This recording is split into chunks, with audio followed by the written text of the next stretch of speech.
Bonjour, je m'appelle Donovan Motti, alors je viens du lycée Jules Renard.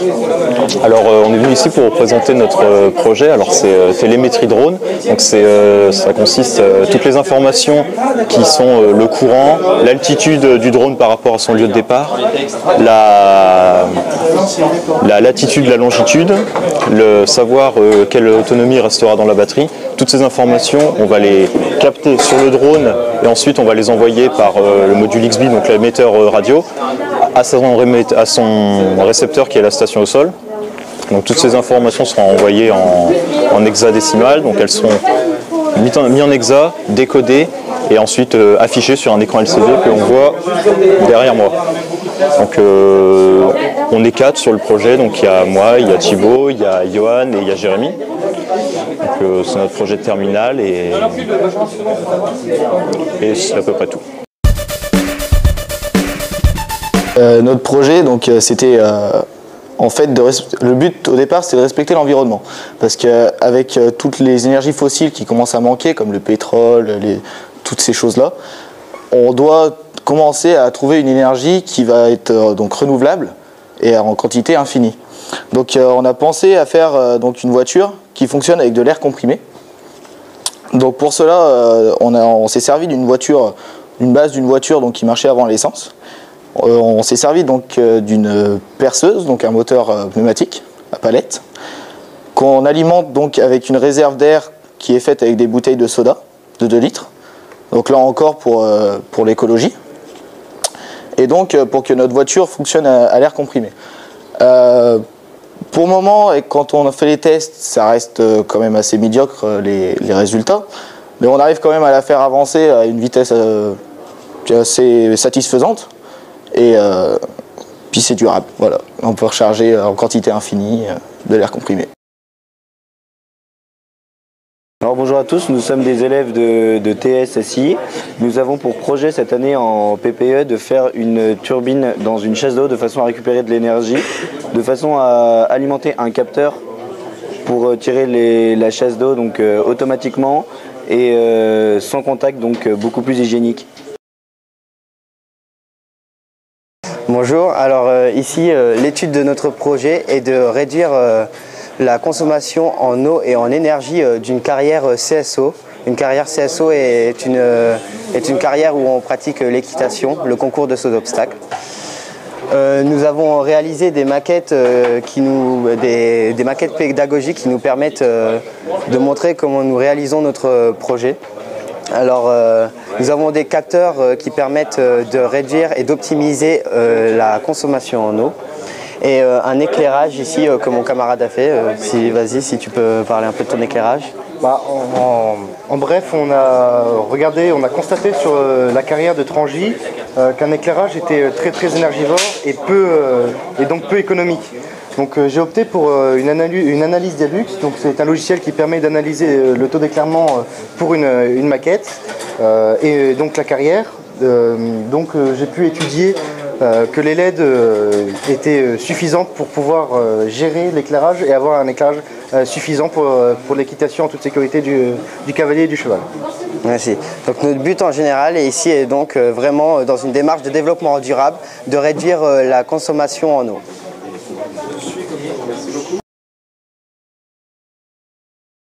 Bonjour, notre projet il consiste à ramasser des volants sur un terrain de badminton. C'est pour faciliter la fin de l'entraînement aux joueurs.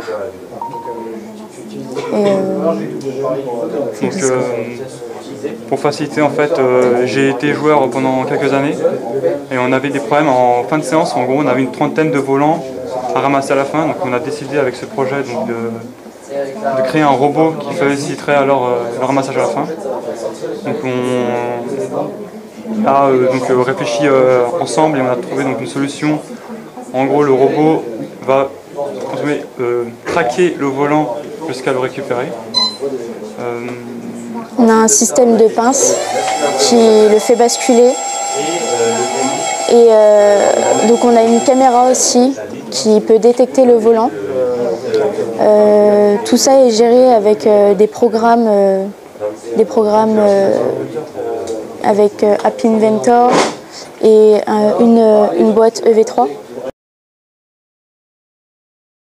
Bonjour, nous sommes élèves de terminale SSI au lycée Jules Renard et pour le projet de fin d'année, nous avons élaboré donc une couveuse à œufs. Donc c'est pour mettre vos œufs dedans et de façon à ce que la couveuse en fait va gérer la régulation de la température et la régulation de l'hygrométrie afin de générer les conditions favorables à l'éclosion des œufs. Donc voilà, et donc nous notre couveuse, spécificité, c'est que c'est une couveuse innovante et communicante. Communicante pourquoi? On a développé un programme qui permet de... En fait, la couveuse est en quelque sorte serveur d'un site internet qui permet de consulter toutes les informations de la couveuse à distance. Voilà.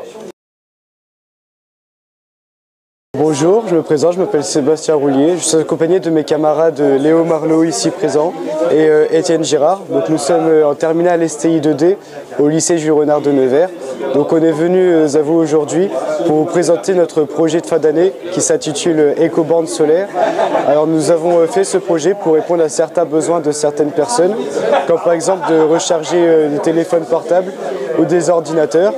Donc comme on peut le voir ici, c'est une éco-bande qu'on a appelée e-leaf, donc elle est en forme de feuille alimentée par un panneau solaire pour pouvoir distribuer de l'électricité et ainsi venir avec son téléphone portable et pouvoir recharger sa batterie. Donc nous avons étudié le système à l'aide de cahiers des charges en faisant plusieurs diagrammes et plusieurs schémas de réalisation. Donc au sein de ce projet, on mélange 3 spécialités, dont l'e-tech, tout ce qui est conception mécanique, la EE qui est l'énergie environnement et la SIN pour tout ce qui est dans le domaine informatique et électronique. Bonjour, nous sommes des élèves du lycée Jules Renard à Nevers, en option e-tech, et on a pour projet d'équiper une pirogue polynésienne pour un handicapé, pour une personne à mobilité réduite, sauf que cette idée comment je peux dire ça, cette idée a été écartée vu que la pirogue était beaucoup trop longue pour manœuvrer. Donc nous avons pris un canoë et au final nous avons réalisé un kit technique pour la MDPH et qui pourra équiper des canoës dans tout l'hexagone. Voici donc notre maquette aujourd'hui. Cette partie-là, la pâte d'aluminium viendra se fixer sur notre canoë qui sera dans le dos de l'utilisateur avec ses 2 flotteurs pour assurer la stabilité de la personne handicapée. Il y aura donc un petit boîtier de vitesse qui actionnera le moteur soit fonction avant ou arrière. Donc on a 5 positions avant et 5 positions arrière. On a donc un assemblage juste ici. On a un tuyau de PVC qui protégera l'hélice avec des grilles de fixation pour maintenir l'ensemble en tout rigide. Donc tout cela bien sûr étanche. Vas-y Corentin. Il reste encore une partie qui doit encore évoluer, c'est le commutateur de vitesse qui va être remplacé dès l'année prochaine par un projet des signes par un joystick sans fil. Le joystick pourra donc s'installer où l'utilisateur en aura le besoin, soit à droite ou à gauche. Et dans le cas où la personne est vraiment démunie, il sera confié à un moniteur qui à distance pourra piloter le canoë. Merci de votre attention. Alors notre projet c'est en fait on s'est rendu compte que les alpinistes et les skieurs ils avaient beaucoup d'accidents et du coup ils étaient ensevelis sous les avalanches et pour les retrouver c'était quand même assez difficile même s'il y avait déjà certaines balises qui existaient. Donc on s'est dit qu'on pouvait y améliorer. Donc on a créé une balise qui serait accrochée au skieur à la ceinture et il déclencherait la balise quand il serait enseveli sous la neige, quoi. Et la balise sortirait de son bloc de rangement et retrouverait la verticalité et remonterait jusqu'à la surface en tournant sur elle-même comme ça.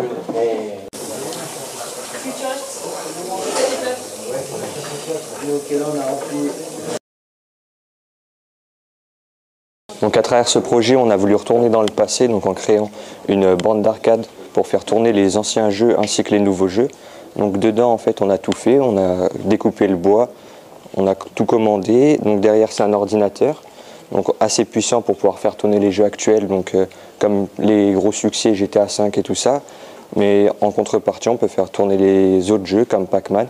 Et à côté, on a fait notre propre jeu. Donc il y a un jeu shoot 'em up, donc c'est-à-dire on doit tirer sur des ennemis. Et on a tout intégré donc, dans cette borne. Notre projet, nous, c'est un système qui permettrait de gravir des obstacles, donc basé sur des formes de cubes, des systèmes autonomes qui se déplacent. Il y en a plusieurs et ils travaillent en coopération pour gravir des obstacles. Donc ici, on en a un exemple qui un prototype. Ils sont basés sur un système de courroies avec des aimants. Les aimants se couplent les uns aux autres, comme ça. Et on en a un autre prototype ici qui est attaché. Et le but, ce serait, avec les courroies, de le faire monter au-dessus. Et une fois qu'ils arrivent au-dessus, ils prennent ceux du bas.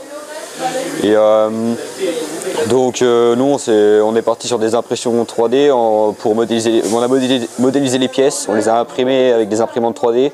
Les courroies, ça a été la même chose. On a fixé les aimants, on a fait des tests sur les aimants pour savoir quel poids ils pouvaient supporter.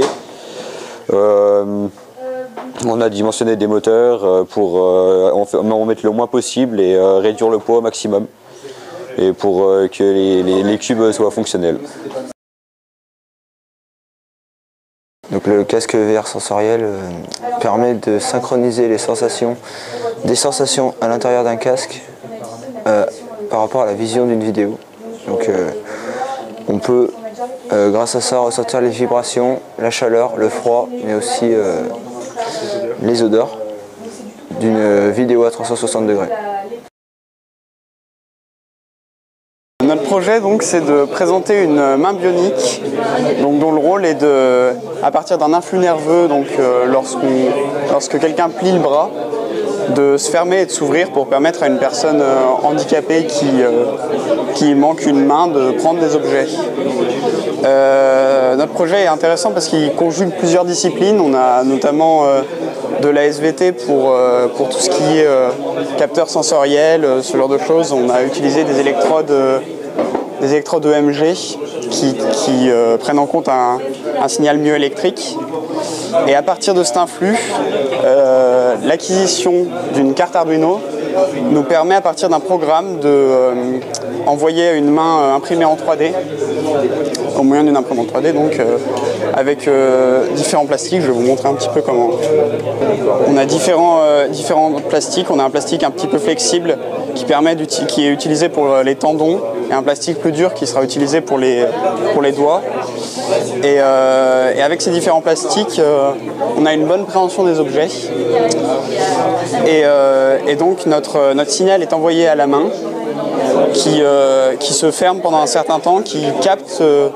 On a prévu dans notre projet d'intégrer un capteur de force qui capte le retour de force d'un objet, donc qui se bloque dès que l'objet est détecté, qui s'arrête et se rouvre quand on lui redemande, donc en repliant la main.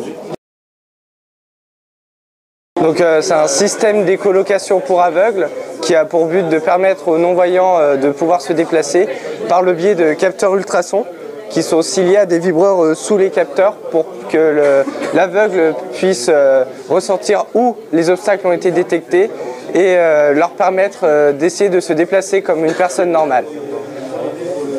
Donc ce projet a été fait pour que ce soit pas trop cher et facile d'utilisation sans le handicaper, c'est pour ça qu'on a pensé au camelback.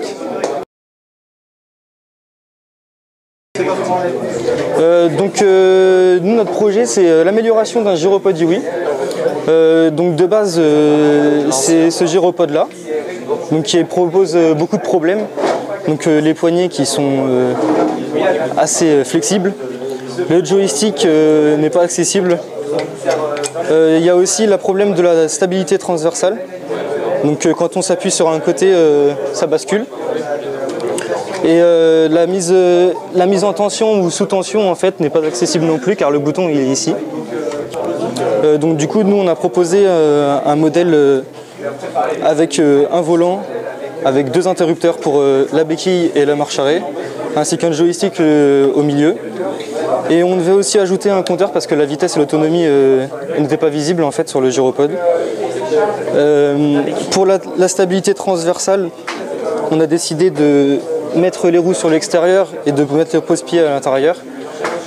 Et pour la béquille, du coup, on a changé la béquille et on a mis une béquille qui est devant pour une meilleure stabilité, parce que la béquille sur l'ancien était vraiment trop petite.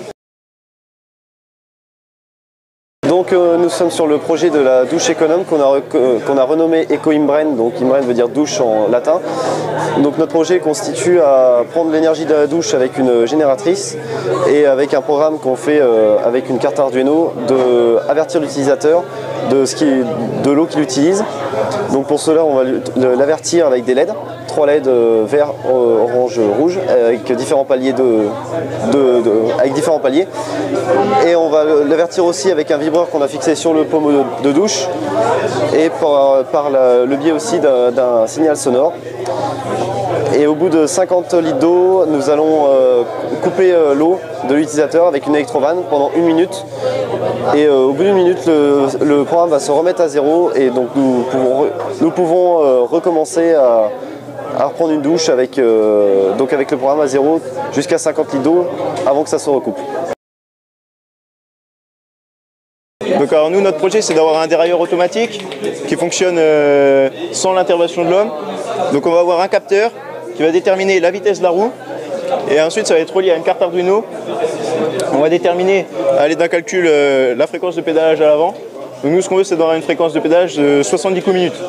Donc quand on voit que la fréquence de pédalage est plus haute, on va alimenter le moteur qui va tirer le câble et qui va mettre un pignon plus compliqué. Ou à l'inverse, si on se rapproche des 60 coups minutes, on va mettre un pignon plus simple. Et voilà, c'est là l'idée.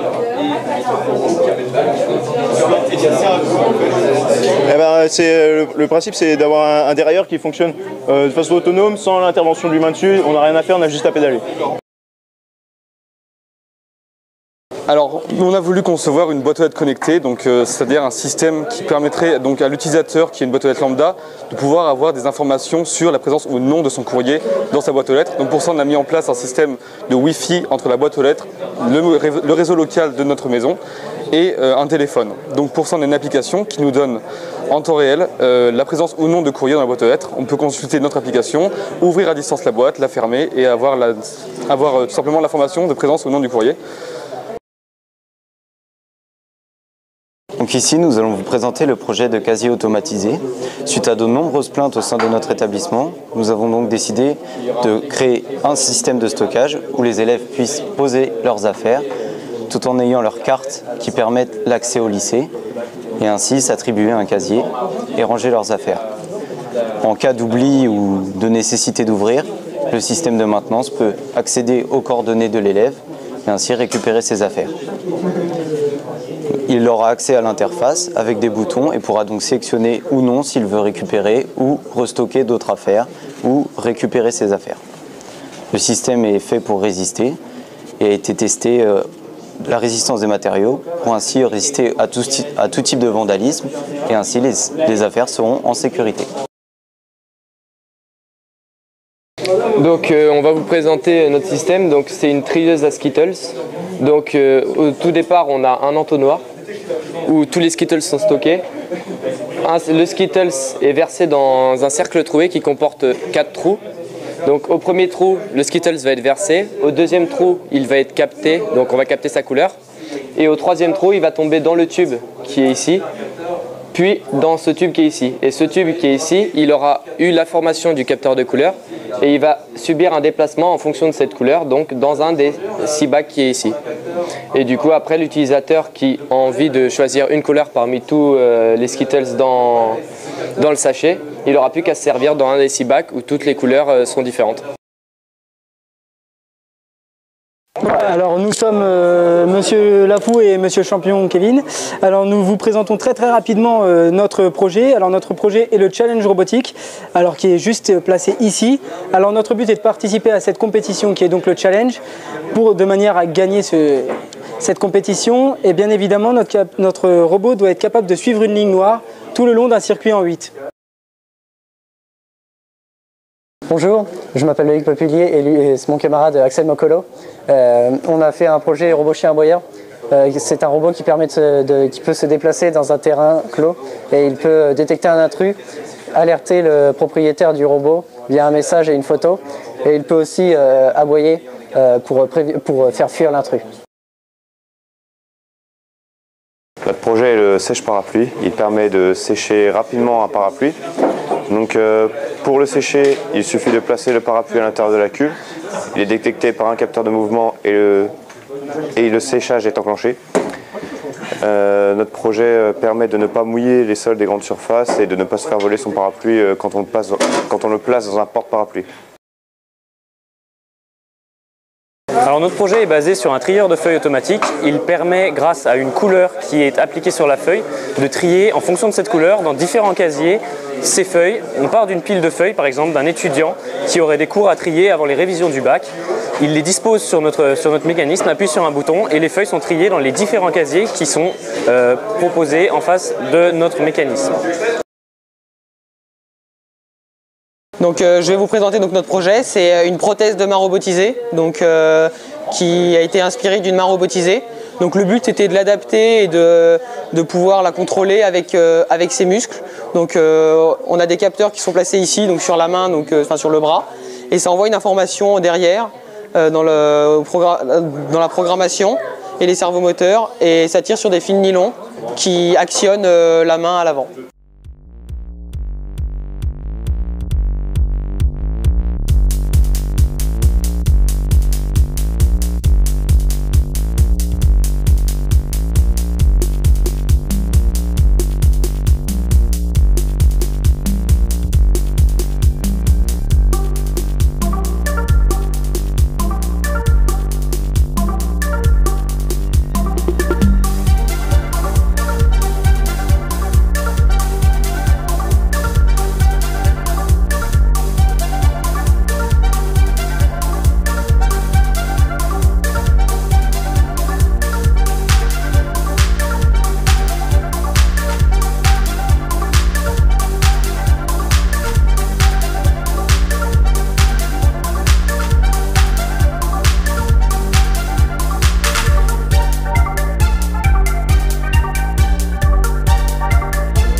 Merci beaucoup.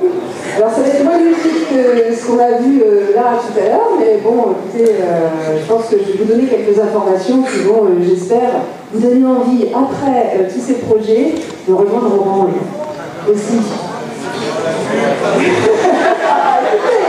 Ah, on fait tous la pub pour nos projets aujourd'hui. Hein, S'il vous plaît, s'il vous plaît. Non, mais... Bien, monsieur le représentant, donc le directeur de l'Académie de Bourgogne, monsieur le président de l'Université de Bourgogne, son représentant qui est ici présent, monsieur le directeur de l'ISIREM, cher Albert, mesdames, messieurs les responsables et représentants d'établissements, mesdames, messieurs les responsables et représentants d'entreprises, mesdames, messieurs les enseignants, chers partenaires, mesdames, messieurs, chers lycéennes, vous pouvez lever le doigt. Lycéennes et chers lycéens. On va en parler. Orange donc a l'honneur de parrainer cette 8e édition régionale de la finale des Olympiades des sciences de l'ingénieur. Je remercie le rectorat de Bourgogne, l'Université de Bourgogne et les IREM. Ce parrainage est dans la continuité des liens qui nous unissent. Je salue les établissements et les enseignants qui mènent cette action éducative pour les lycées et pour des lycéennes et lycéens qui demain seront les forces vives de la société et de l'économie.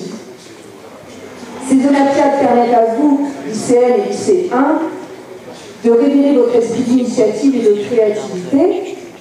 Elles mettent en place une dynamique d'équipe en vous autorisant à imaginer et à réaliser ensemble des projets novateurs. Merci à toutes les équipes ingénieuses de Bourgogne venues présenter leurs projets. Suite au retour du jury de sélection, je peux affirmer que l'innovation et l'entrepreneuriat sont en route.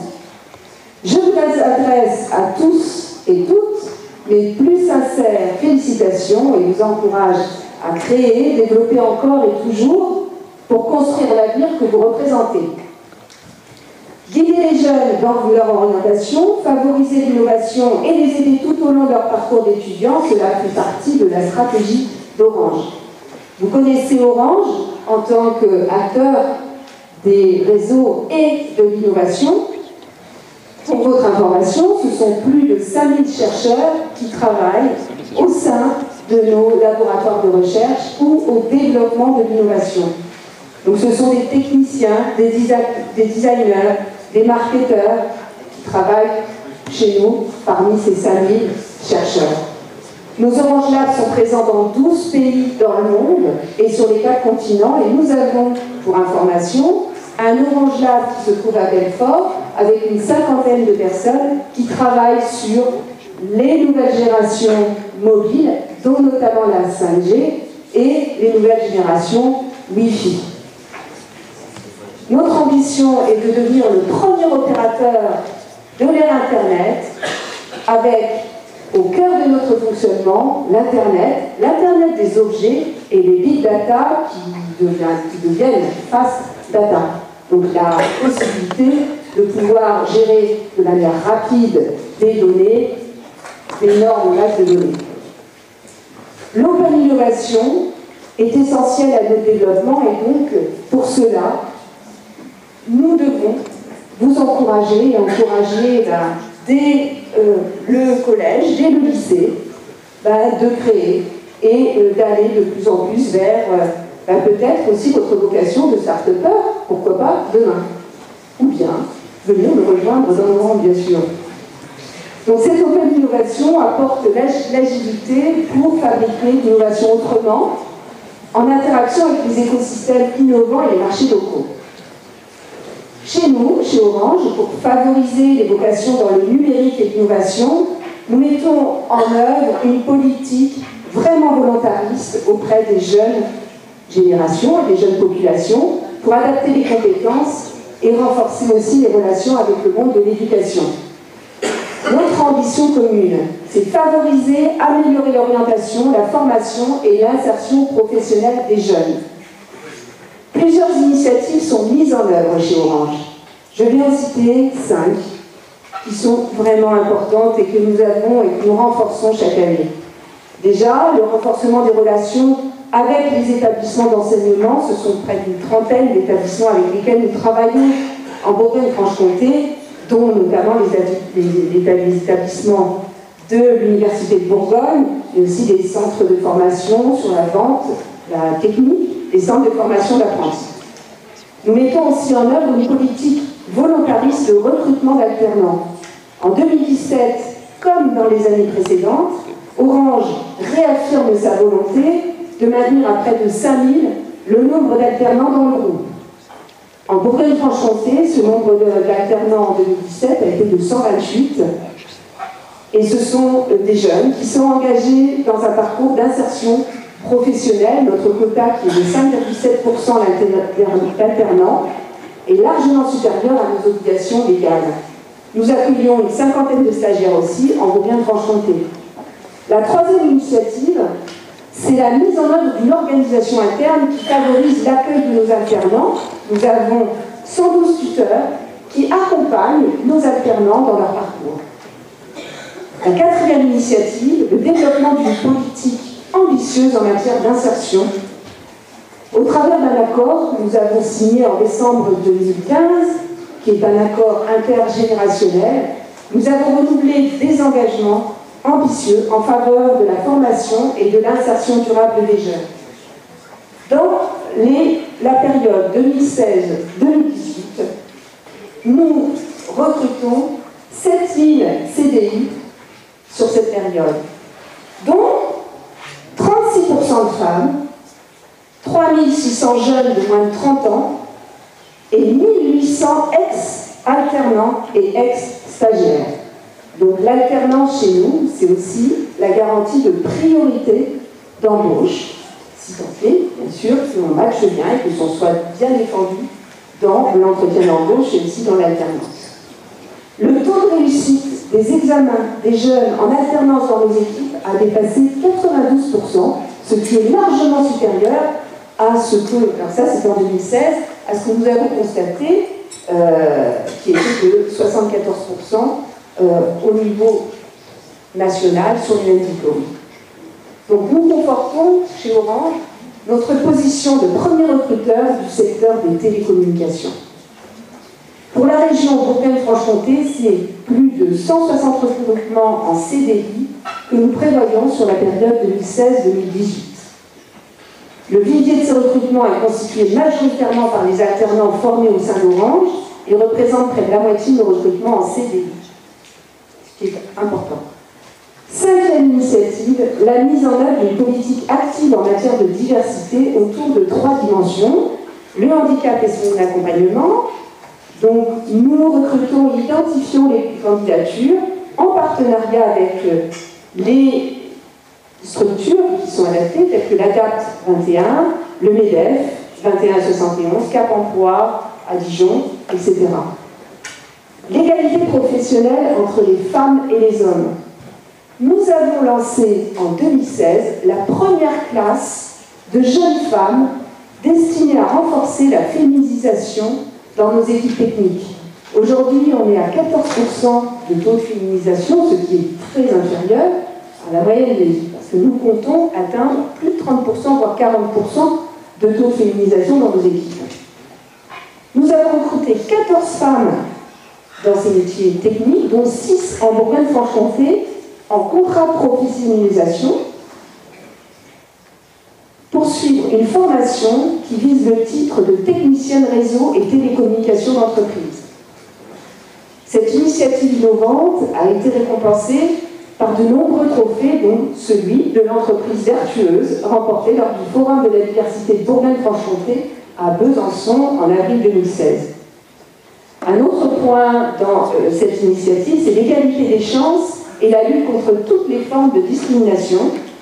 Nous avons chez Orange, en tout cas dans la direction Orange Est, plus de 50 salariés qui travaillent dans cette logique auprès de différentes associations telles que Énergie Jeune, Passeport Avenir, Capital Filles. Ce sont des engagements que nous prenons et que nous renforçons chaque année. J'ai eu d'ailleurs le plaisir de lancer Capital Filles au lycée Carnot, auprès et avec le rectorat de Bourgogne l'année dernière. Et en plus de ces exemples d'initiatives, je finirai par la Fondation Orange, qui agit dans l'éducation par le numérique. Nous avons lancé plusieurs programmes qui apportent des contenus de formation à des populations défavorisées, les enseignements de la Khan Academy, des aides pour les équipements numériques qui permettent l'accès aux contenus scolaires. Et plusieurs salariés sont aussi bénévoles dans le cadre de ces associations pour partager aussi leur savoir-faire et le mettre à disposition des personnes qui en ont le plus besoin. Ensemble donc, aujourd'hui, nous montrons unanimement l'attachement à la jeunesse et à l'innovation. Nous rendons hommage à tous les participants, lycéens, lycéennes, établissements, enseignants, autour des valeurs que nous partageons, l'ambition, la modernité, le dynamisme et le talent. Nous vous soutenons et comptons sur vous pour la finale nationale. Bravo pour tous les projets que vous avez présentés, qui sont vraiment innovants, qui me mettent du baume au cœur chaque année. Et je vous félicite toutes et tous pour ces initiatives que vous avez présentées. Merci à tous.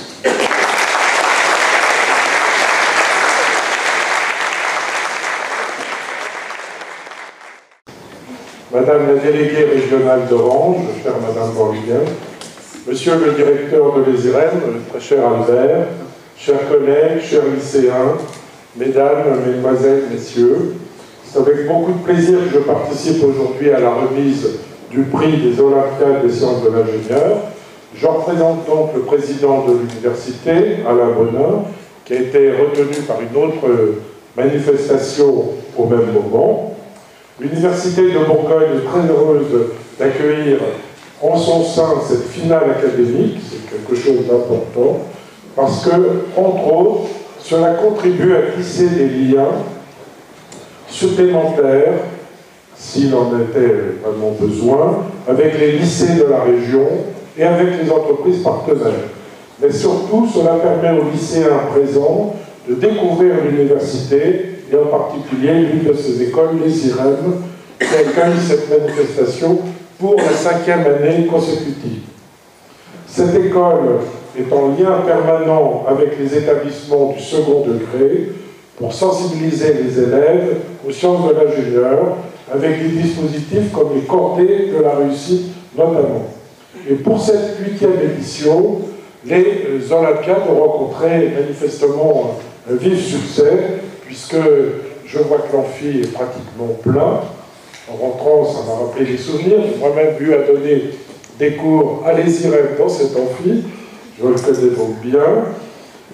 30 équipes se sont préparées avec 2 à 5 lycéens, donc d'à peu près toutes les villes de la Bourgogne, Dijon, Châlons, Auxerre, Mâcon, Nevers, Sens, Monceau-les-Mines, Autun, Digoin, Louan, Cluny. J'espère que je n'en oublie pas. Donc au total, une centaine de lycéens avec leur projet. Le succès de cette initiative témoigne de l'intérêt et du dynamisme des lycéens de notre territoire, je veux dire région, mais malgré tout, notre cœur continue de penser un petit peu comme ça, de notre région pour les sciences de l'ingénieur et nous engage en tant que premier établissement, l'Université de Bourgogne, premier établissement d'enseignement supérieur de la région Bourgogne-Franche-Comté, puisqu'à elle toute seule, elle réunit pratiquement la moitié, voire un petit peu plus des étudiants. Donc, nous engage à accueillir, à accompagner le mieux possible la construction et le devenir des étudiants, lycéens, dans leur projet professionnel. Cette manifestation a été impulsée par le rectorat, et je remercie le rectorat pour cette action, évidemment. Nous ne pouvons que nous réjouir de la réussite, parce que les Olympiades permettent aux lycéens de développer leur esprit critique, d'apprendre à travailler en équipe et à construire un projet. Ce sont vraiment des qualités qui seront indispensables dans votre vie professionnelle de lycéen. C'est une expérience qui, je pense, sera très enrichissante. Quand j'étais jeune, ça n'existait pas, ce genre de choses. Il y a longtemps, bon, je sais bien, mais ça n'existait pas. Et vraiment, c'est, à mon avis, fantastique de vous faire réaliser comme ça des projets qui, somme toute, sont assez proches de ce qu'on pourra faire dans la vraie vie. Hein. C'est pas si éloigné que ça dans l'état d'esprit. L'ampleur est moindre, vous êtes 2 à 5, mais l'état d'esprit, c'est ça. C'est celui de l'entrepreneur, du développeur, de l'ingénieur. Madame Morligan a bien raison de défendre l'alternance.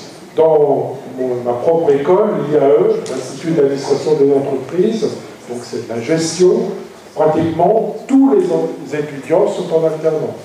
Pratiquement tous les diplômes sont en alternance, sauf un ou deux, mais plutôt centré sur la recherche, c'est difficile de trouver d'alternance.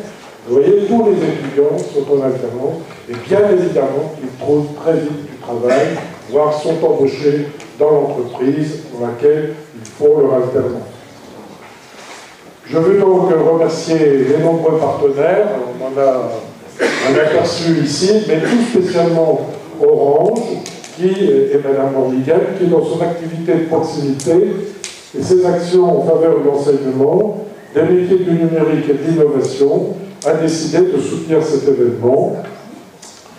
L'université attache beaucoup d'importance à ces écoles et aux écoles qui font partie de la commune, et ici, tout particulièrement, donc, les IREM, une école qui est sur des créneaux pour laquelle elle est, à mon avis, assez seule en France, les matériaux, l'infotronique, les emballages, l'environnement, etc. Et c'est vraiment extrêmement satisfaisant de se dire qu'on a comme ça une école sur place, dans les locaux, très accessible et dirigée par un directeur qui a pris ses fonctions récemment, mais que je remercie tout particulièrement. Voilà, je félicite chacun des participants et aussi tous ceux qui sont dans les adultes qui sont présents aujourd'hui. Et je félicite les deux équipes qui auront la responsabilité d'aller concourir pour la finale nationale à Palaiseau, semble, le 17 mai prochain. Voilà, merci à tous.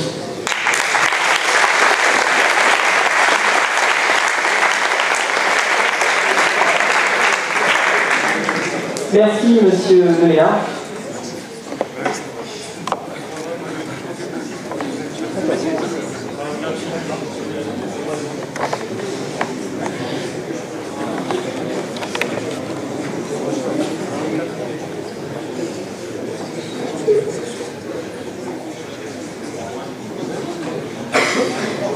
Alors, je vais laisser la parole à monsieur Félix Meyer. Bonjour à toutes et à tous. Donc, vous pouvez excuser l'absence de Madame la rectrice qui est de l'autre côté de l'Atlantique en ce moment. Alors, je vois à l'allocution, je vais faire bref, parce qu'il y a beaucoup de choses qui ont été dites. Donc, simplement, je tiens à remercier effectivement Madame Borringen, qui est, je pense, très fidèle à un certain nombre de partenariats. On se revoit dans un jour, je pense, pour parler un petit peu de tous ces dispositifs, donc avec la ville d'Orange. Merci beaucoup à l'université, M. Deminard, de nous accueillir. Bien sûr, M. Pandard, par rapport à l'ESIREM, depuis effectivement quelques années, c'est un passage obligé en fin d'année de venir chez vous et d'accueillir beaucoup d'élèves. Donc, moi je voudrais simplement mettre un petit peu en perspective, parce que quelqu'un tout à l'heure a dit, effectivement, c'est un espace de respiration. C'est vrai qu'on est en train de travailler sur tout ce qui concerne les grosses problématiques d'emploi, formation, avec nos amis de la région, les partenaires sociaux. On essaie d'écrire un contrat pour justement préparer dans les quelques années qui viennent un petit peu tous ces dispositifs. Et ce matin, je suis passé assez rapidement dans les labos, voir un petit peu les présentations des élèves. Et c'est vrai que voir l'imagination et puis aller jusqu'au prototypage dans une démarche de projet, dans une démarche collaborative, je crois que c'est vraiment quelque chose qui donne un petit peu une bouffée d'espérance par rapport à tous les problèmes, effectivement, qui sont un petit peu complexes aujourd'hui à gérer sur les problèmes de l'économie, comment on va faire vivre un petit peu notre économie, et puis bien sûr, derrière tous ces problèmes un peu complexes, il y a tous les emplois.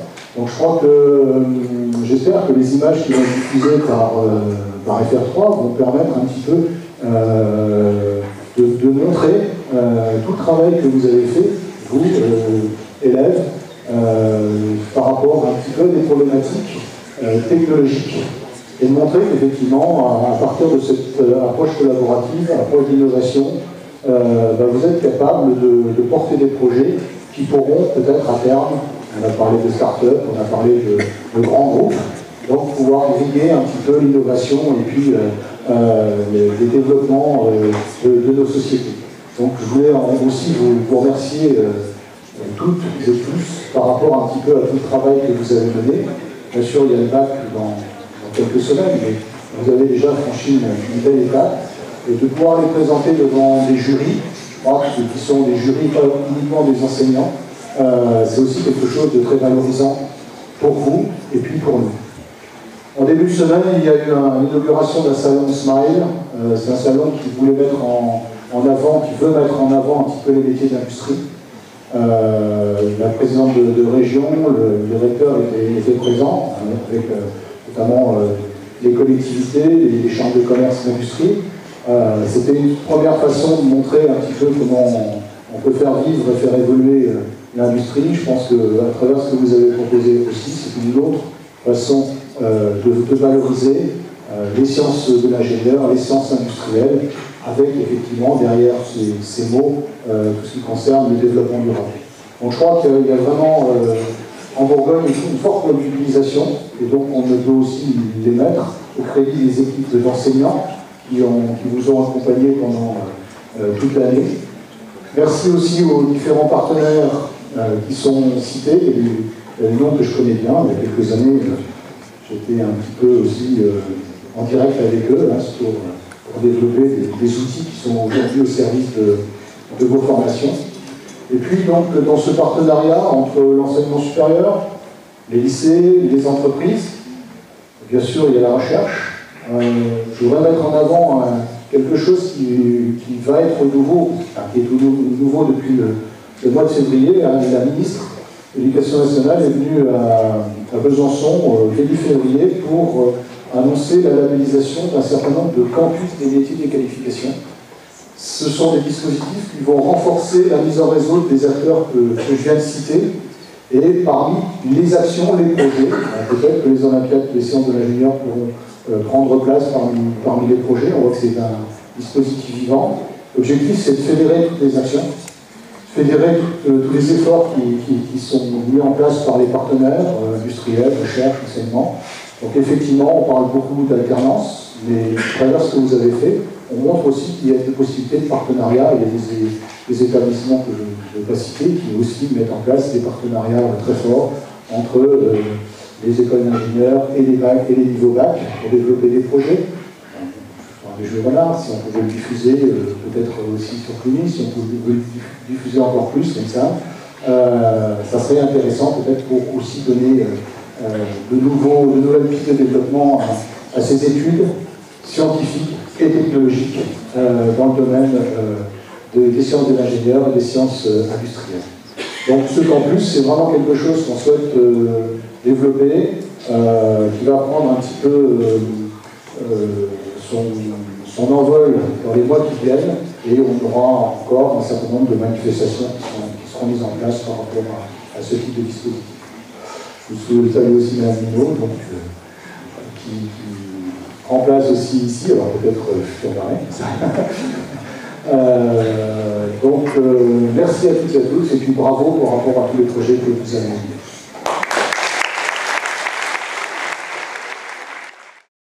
Merci Raphaël.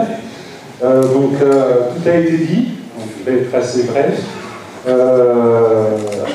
J'aimerais en particulier, dans un premier temps, remercier Alain Dupuis, Jean-Paul et Raphaël pour leur disponibilité et leur professionnalisme.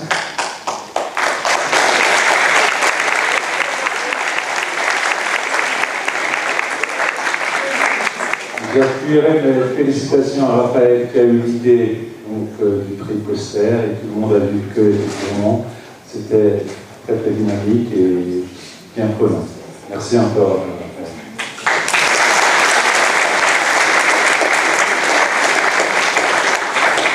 Alors, je vais remercier Anna et tous les élèves de l'ESIREM, et bien sûr les membres du jury qui ont accepté de donner leur plan pour cette manifestation.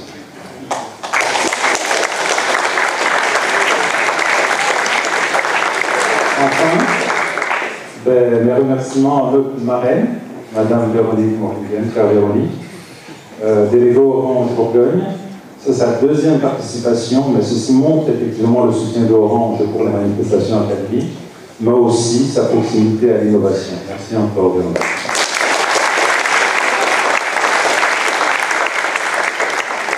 Alors, les Olympiades à l'ESIREM, ceci est un symbole fort qui met en effet en avant le lien entre les classes scientifiques des lycées et l'ingénierie de haut niveau, telle qu'elle est représentée à l'école d'ingénieurs l'ESIREM.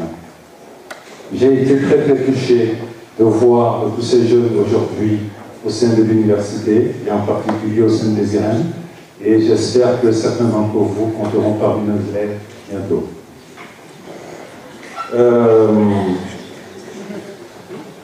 Je pense qu'il faudrait qu'on réfléchisse à l'opportunité d'accompagnement de certains projets au-delà des Olympiades, soit dans le cadre de notre école, mais aussi on a des laboratoires qui peuvent effectivement donner un coup de main.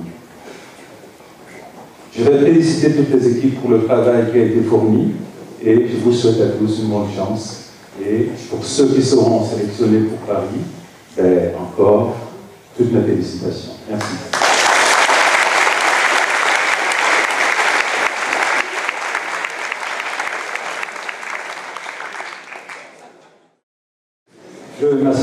également à tous les remerciements qui viennent d'être faits, puisque c'est un travail d'équipe. Je remercie vraiment les IREM de l'accueil et particulièrement tous les sponsors de la manifestation, la marraine et toutes les personnes que vous avez pu rencontrer qui ont appuyé et qui nous permettent ces Olympiades chaque année. Alors je sais que vous êtes impatients, je ne vais pas allonger les discours.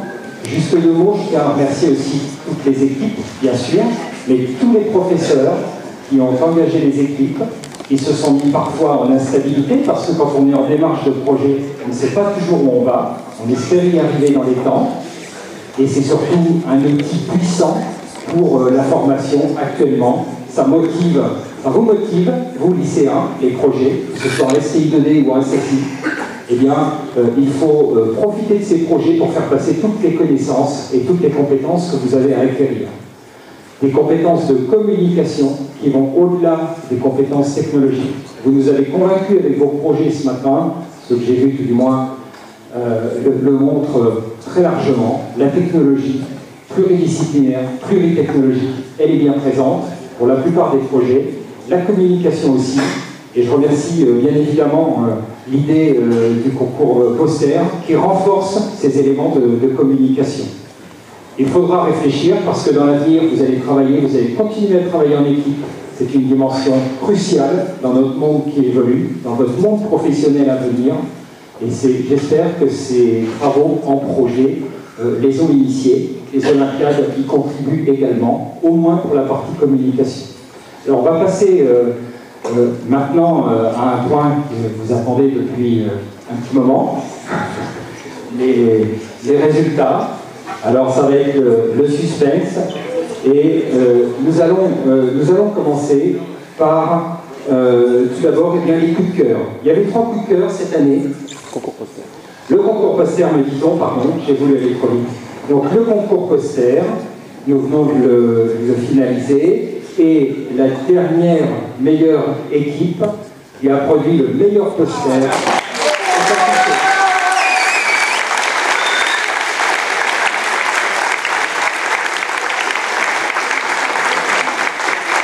Alors, quelques règles de fonctionnement. Vous allez passer sur la droite de l'amphi, s'il vous plaît. Votre prix pour le meilleur concours poster qui sera récompensé par Albert. Donc l'équipe du meilleur poster reçoit des chèques cadeaux d'une centaine d'euros et un bon d'achat chez DMS de 150 € pour une atelier robotique. Donc bravo à l'équipe du lycée Jules Renard, éco-solaire.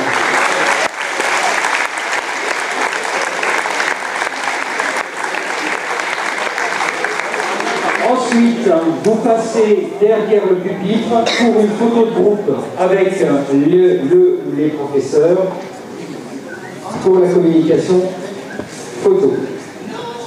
Alors Jean-Paul, je ne passe pas d'impair, on doit passer à quel prix? C'est un prix coup de cœur. C'est un prix coup de cœur. Jusqu'alors, il y en avait un. Cette année, nous faisons dans le grandiose et nous avons 3 prix coup de cœur. Le premier, un prix coup de cœur, celui qui vraiment qui témoigne du projet, qui n'est peut-être pas un projet complètement finalisé, peut-être pas un projet qui peut avoir un prix, mais en tout cas un projet qui est prometteur. Et bien on y va pour le prix coup de cœur, et là je vais appeler monsieur Louis de Ménard pour remettre le prix. Donc l'équipe du projet Couveuse.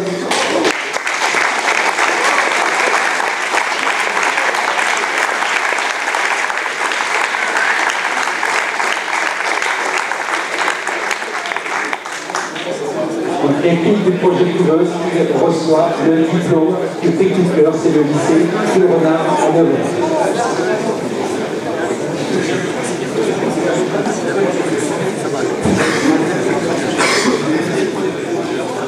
On va laisser le temps à l'équipe de se faire photographier et passer. Alors je vais appeler le lycée Jeanne d'Arc.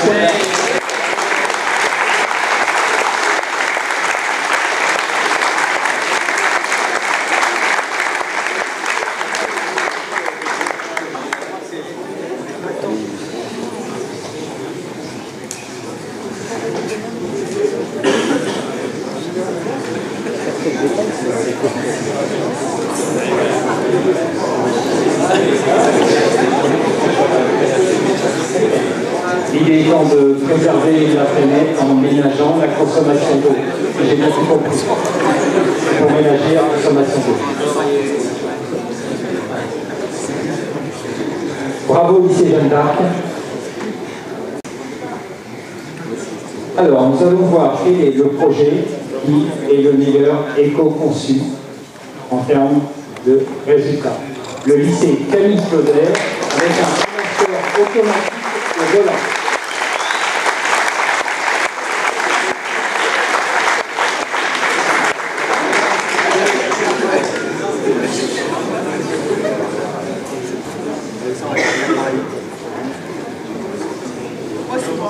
Monsieur Perrault, il nous manque le professeur, il se fait attendre. Pourtant la vedette, ce sont bien les élèves. Merci pour ça.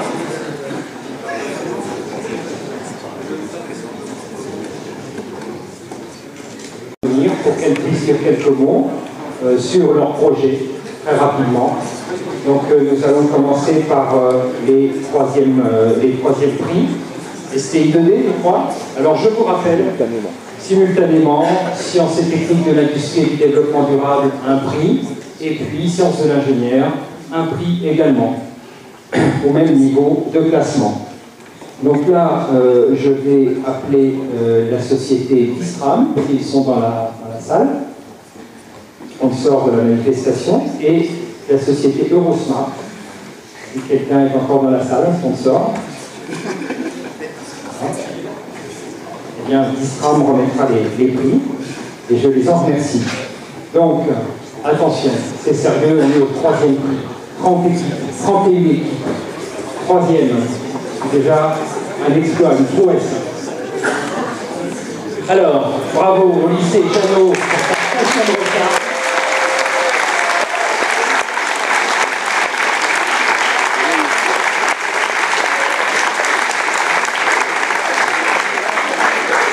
Alors, le lycée Jeannot, la station de recharge solaire pour cabine à assistance électrique. Approchez-vous.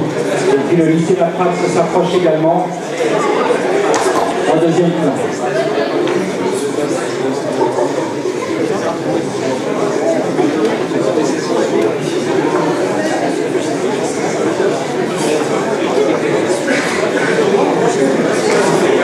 Je vous rappelle que les équipes sont récompensées par des chèques cadeaux à hauteur de 150 € à se partager pour chacune des équipes, grâce au soutien de tous les sponsors, et par un lot lycée, qui est dans ce cas des multimètres, et des cartes et du Cadeau.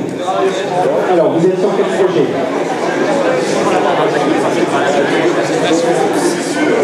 Alors nous, notre projet, c'était une main bionique commandée par un nerveux. Donc quand on plie le bras, elle va se fermer.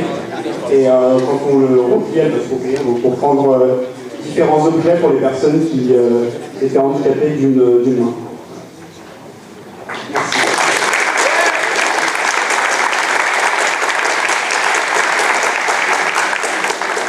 Qu'est-ce que ce projet vous a apporté de plus dans le groupe?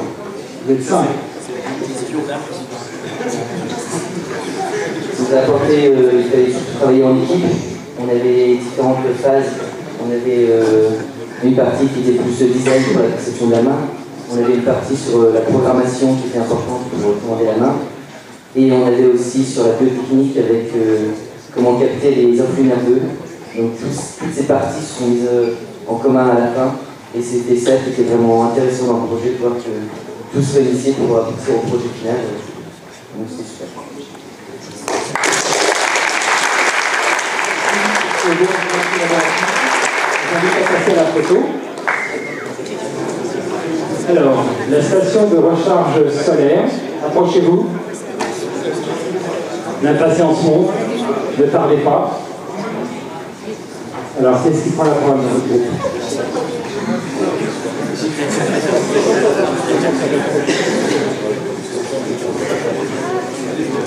Voilà, notre projet, c'était d'élaborer un quasi électrique, assistance électrique et une station de recharge, donc qui permet de recharger avec des énergies renouvelables.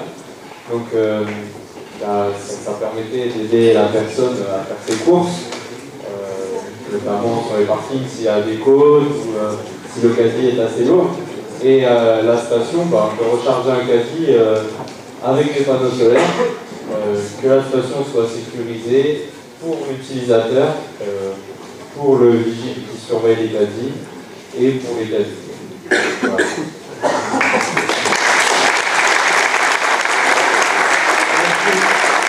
Merci à vous. J'espère que la description est très claire du projet. Nous vous remercions et je vous invite à passer à la photo.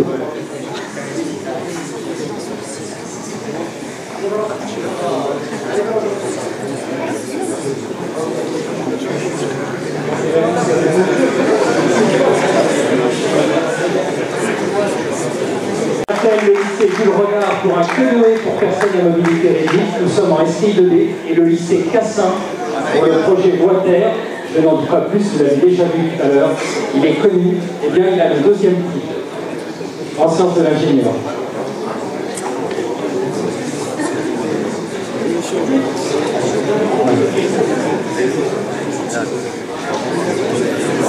Alors le suspense est encore grand, mais on va vous le dévoiler dans peu de temps pour savoir qui la 2e équipe va aller représenter et aura la lourde charge de défendre les couleurs de la Bourgogne à Paris. Alors, le lycée, approchez, le lycée Cassin pour la voie claire. Vous avez déjà présenté votre poster tout à l'heure, mais maintenant on va parler de projet. Alors au niveau du projet en sciences de l'ingénieur, qu'est-ce qui vous a le plus marqué dans ce travail sur projet? Je laisse la parole forcément à mademoiselle cette fois.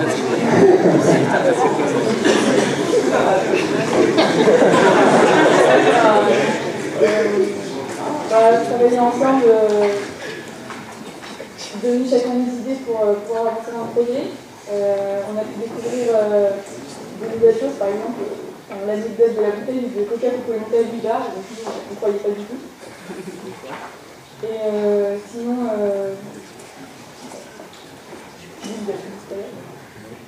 ça a bien fonctionné? Du premier coup? Pas du premier coup, mais... Vous me rassurez.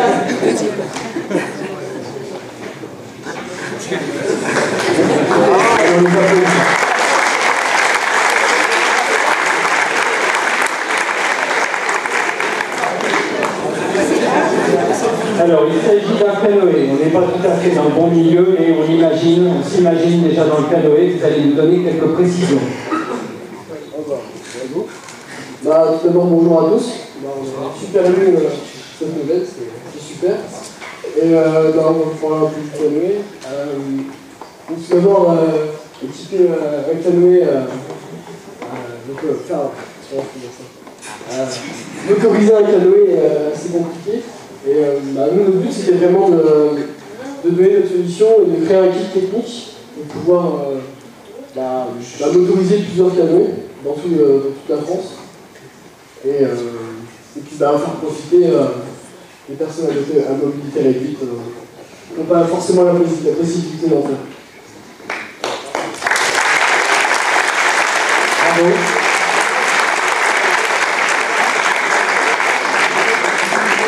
Vous voulez ajouter sur le canoë? N'importe quel canoë peut être mobilisé, motorisé. C'est fait. D'accord. Donc, n'importe quel monoplace peut-être. Oui. D'accord. Donc il y a des précisions. Et en termes de communication, un peu d'entraînement encore, on va dire, c'est l'équipe du lycée Jules Renard qui a obtenu les points qui lui permettent de représenter la 3e place à Paris.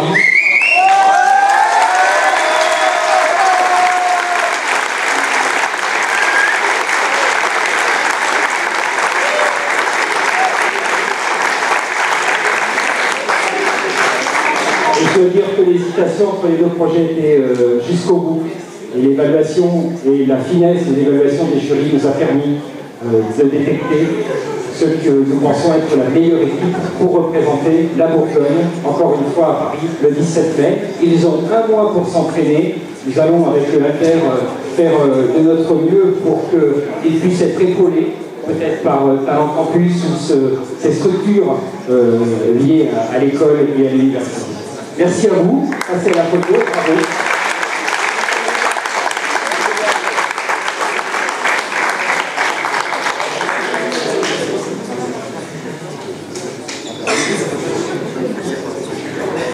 dernières remises de l'eau, mais ce sont les premiers, ceux qui ont réussi. Et on a remarqué avec Jean-Paul, je te remercie, parce que sans lui, toute cette machinerie électronique ne se ferait pas.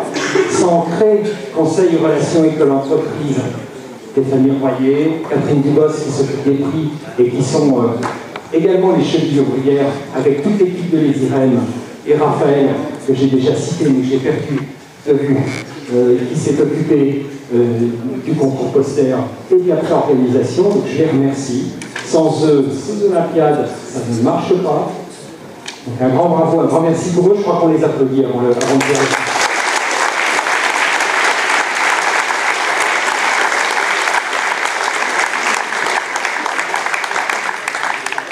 Allez, on dévoile la finale.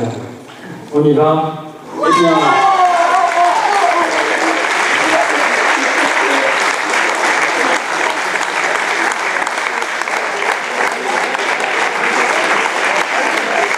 Alors, ils se sont démarqués avec un casque de réalité sensorielle et puis un verticalisateur. Alors ça, ils vont nous expliquer parce que si vous ne l'avez pas vu, ça demande quelques précisions.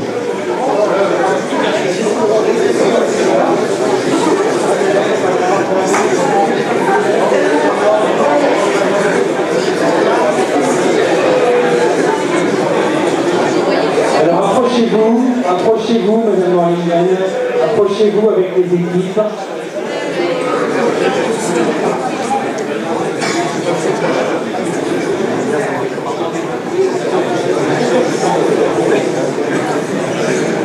Alors, la remise c'est nous. Approchez-vous du milieu de l'estrade.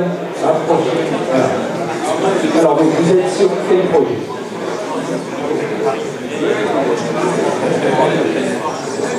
Bonjour à tous, donc merci à tout le monde d'être là, c'était génial cette journée. Donc plus particulièrement sur notre projet, donc tous les trois nous avons eu des antécédents dans notre famille de problèmes de mobilité, que ce soit nos grands-parents ou d'autres personnes de la famille. Dès lors, à question simple, comment est-ce qu'on pourrait les aider à vivre mieux? Eh bien, réponse simple, on pose sur une chaise notre système, ils peuvent se lever, descendre, on leur facilite la vie, quoi de mieux?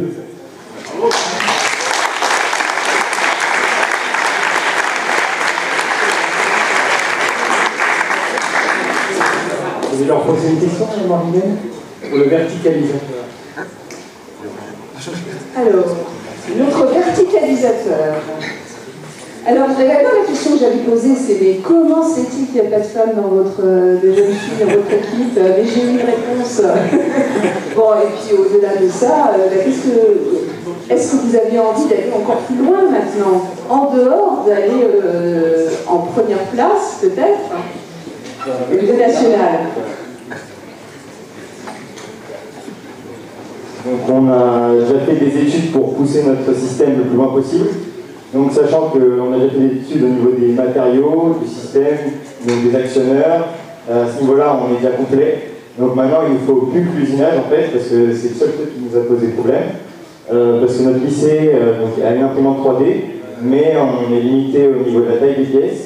Et du coup, nous, ce qu'il nous faut juste, c'est l'usinage d'aluminium, donc des machines qui puissent usiner l'aluminium.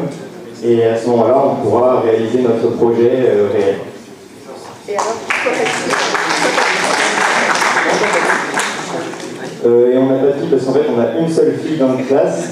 Et c'est pas qu'elle voulait pas être avec nous, mais elle avait déjà un groupe qui lui correspondait. Donc voilà. Ah bah voilà.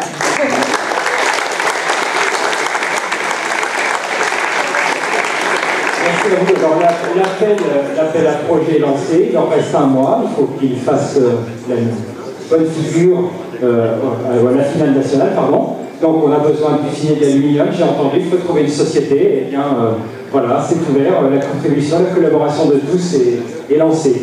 Un deuxième point où là il va falloir travailler, mais alors travailler fort, parce que vous allez être confronté aux 59 autres meilleures équipes nationales. Et il va falloir travailler la communication. Là, il y a un travail. Il ne faut vraiment pas le négliger. Je compte sur vous. Je compte sur tous les coachs qui vont pouvoir vous aider. Bravo à vous.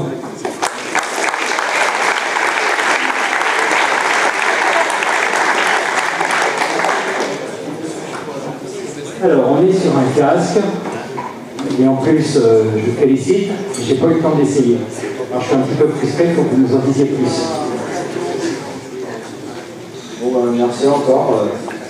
Le casque, il permet juste de... Enfin, il permet de s'immerger totalement dans son bivouac sur 60 degrés, donc je pense que c'est vraiment une bonne idée.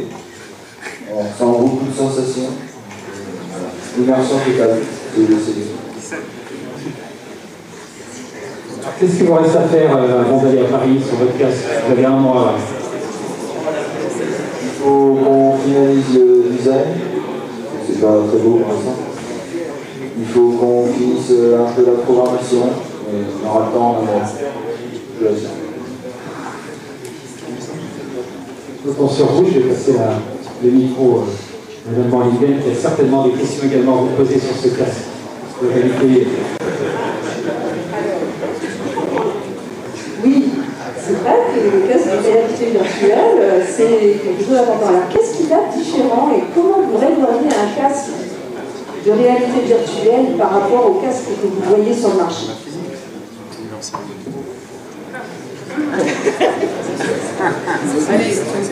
Vous me posez une colle, mais je le vois quand même, hein.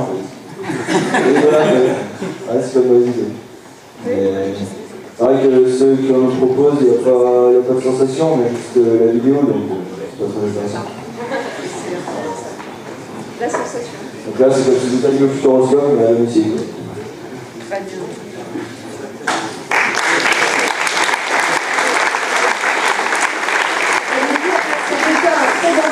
Ça veut dire qu'ils iront encore plus loin avec leur deuxième projet. Hein.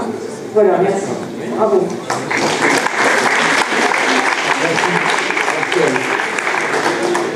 Eh bien, je crois que nous avons fait le tour de tous les projets, encore une photo pour les premiers. On va leur laisser le temps de prendre cette photo et puis de récupérer tout leur lot.